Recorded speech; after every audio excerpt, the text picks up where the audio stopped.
Welcome back to my Mission Impossible series of reviews, my friends. I had a lot of fun looking back at the original movie from 1996, and I'm going to continue delving into the adventures of Ethan Hunt and the IMF in the build-up to MI7 coming out on July 12th. But now we've reached that time.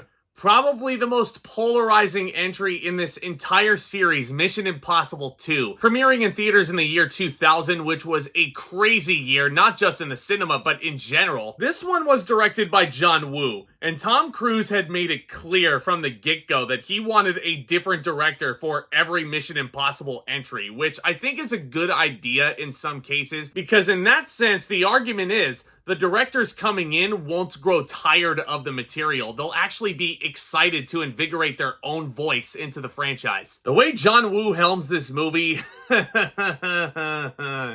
So this time Hunt is leading his IMF team on a mission to capture a deadly German virus known as Chimera before it's released by terrorists. His mission is made impossible due to the fact that he's not the only person after samples of the disease. See, he must also contest with a gang of international terrorists, and they're led by a turned rogue former IMF agent played by Dougray Scott, and he's already managed to steal the cure. His plan is he's basically going to inject the virus into the entire world, and he's going to profit a big amount because of this cure. Now, on the surface level, this synopsis is not a bad one. It does feel like a pretty impossible mission for Ethan Hunt to overcome, and all these performers are doing solid with the material that they're given. But my big problem with Mission Impossible 2 is the fact that it just doesn't feel like a Mission Impossible movie. Especially if you look back in hindsight after 23 years of sitting on this thing.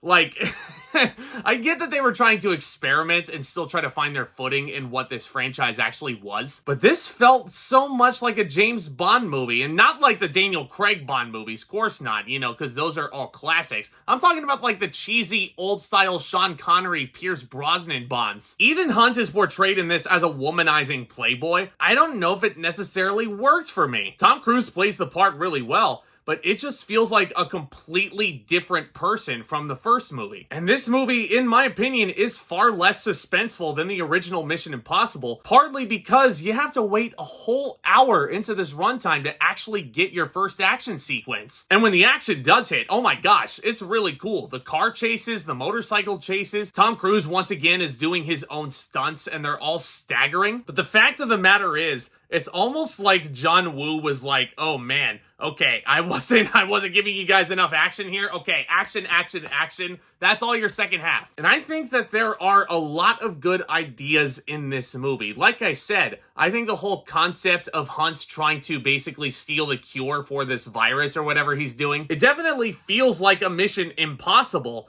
but the core of what the movie is and how it's presented doesn't really feel like a Mission Impossible movie. Even just the fact that you have Hans Zimmer scoring this movie.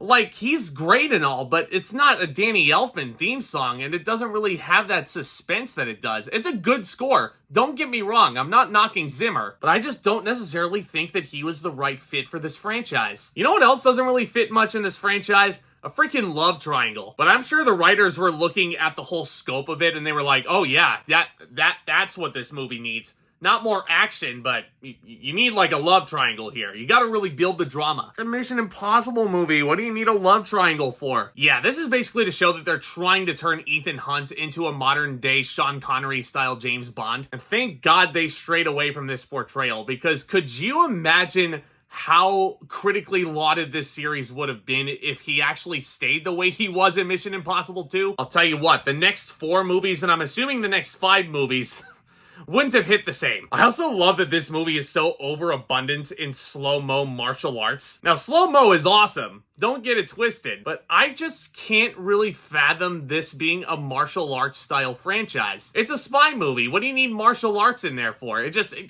Like, the choices they make just don't really fit with me. And I know I said that you felt the danger in the original Mission Impossible movie. There's only one sense of danger that you feel for Ethan Hunt. It's when the villain Ambrose, played by Dougray Scott, thinks he kills Ethan Hunt, but it actually turns out that Hunt has kidnapped Ambrose's right-hand man, put a Hunt mask over his head, made Ambrose think that he killed Hunt, when actually no, his right-hand man was wearing a Hunt mask. That's a cool moment. But even looking back in hindsight and knowing where this franchise went, you never really feel the danger for Ethan Hunt like you do in the original Mission Impossible. You never really feel like this dude is vulnerable in any sense of the word. All the nonsensical stunts he gets into, yeah, they're teetering on Fast and Furious ridiculous, but you can still somewhat suspend your disbelief when you watch this movie. But again, it's like, why do you make the choices that you make in here? Why are the opening titles Ethan Hunt's rock climbing? Yeah, granted, the cinematography looks freaking phenomenal. I'm not knocking the filmmaking here. It's a really, really good looking feature. But my question is, why does Ethan Hunt, the character, have to be rock climbing?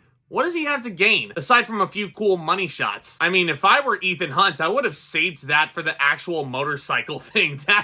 Oh god, MI2. You know what I'm talking about. Speaking of overabundance of slow-mo, there's a point in the final chase where Ethan Hunt is on a motorcycle and a big burst of flames pops up behind him, and it's all in slow motion, lest I mention. Golly, guys. I mean, if you love this movie, more power to you. I just think that this is far and away the weakest entry in the franchise, just because I feel like it strayed way too far away from what the original film was trying to do, and it strayed away completely from what Brian De Palma was trying to do. I do respect the approach that was made. I just feel like this is the movie that strayed too far away from what the actual franchise is supposed to be. Besides that, though, the movie's pretty fun. I'm gonna give MI2 a C. Far above a lot of worse action movies in my view. But let me know what you thought of MI2 down in the comments section below. Is this your most disappointing in the franchise? Is this your most underrated in the franchise? Guys, I love discussing all things movies and entertainment, all things Mission Impossible in the build-up to MI7. You're gonna find it over here on this channel. Now stay tuned for my thoughts on Mission Impossible 3, where J.J. Abrams takes over the reins. That should be interesting to talk about. But if you want to stay up to date with all this content and much, much more, smash that subscribe button and please feel free to give that like button a hit.